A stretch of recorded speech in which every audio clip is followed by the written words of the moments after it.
Hello, dear students. So, in the previous lecture, we had seen the pre fertilization event where we had seen two aspects. The first is the formation of the male and female gametes, and next was the gamete transfer. So, we already have discussed the formation of male and female gametes, and we have seen different kinds of details on this aspect, that if the gametes are of distinct two types, and if they are of similar type, if they are born or if they are produced on the same organism, if they are produced on different organisms, all these variations and details we have seen how a diploid or haploid parent cell can give rise to a haploid gamete, and what is the meaning of meiocytes, and how the number of the chromosomes gets halved after the gamete formation. So all these things we already have discussed, and I had asked you to fill up the table 1.1 and send it to me. Those of you who have not done it, kindly do it. And so now in this lecture we will continue with the pre-fertilization event of the gamete transfer after we have discussed the formation of the male and female gamete. Then in this lecture itself we will discuss a brief overview about the fertilization, and in the next lecture we will discuss about the post-fertilization events, which will finish this chapter of reproduction in organisms.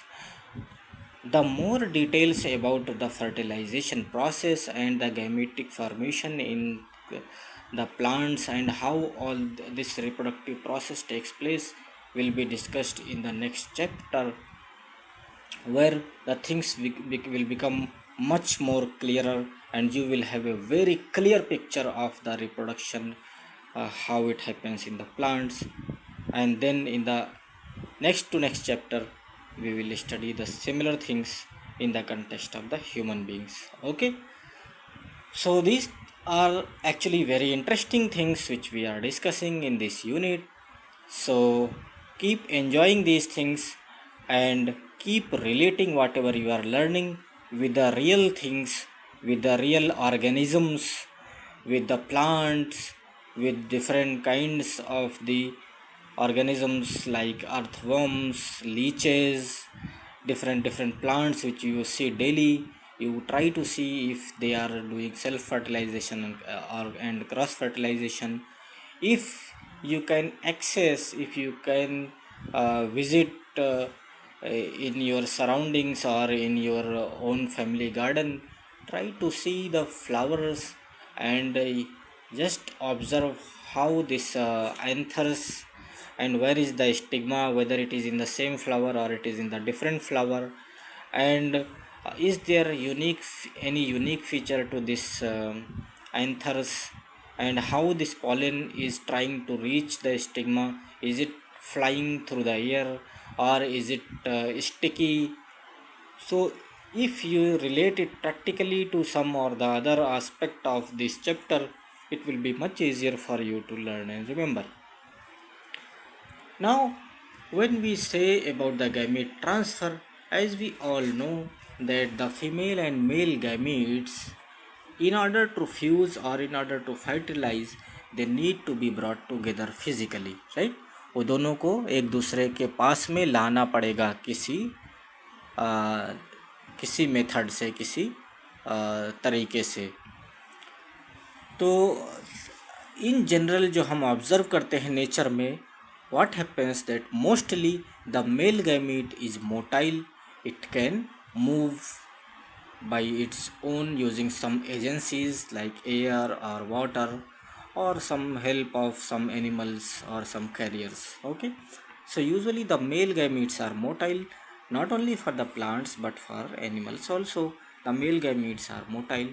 They can swim in some liquid media like water or inside some liquid. However, most of the organisms have the female gamete stationary and it is non-motile. But there are certain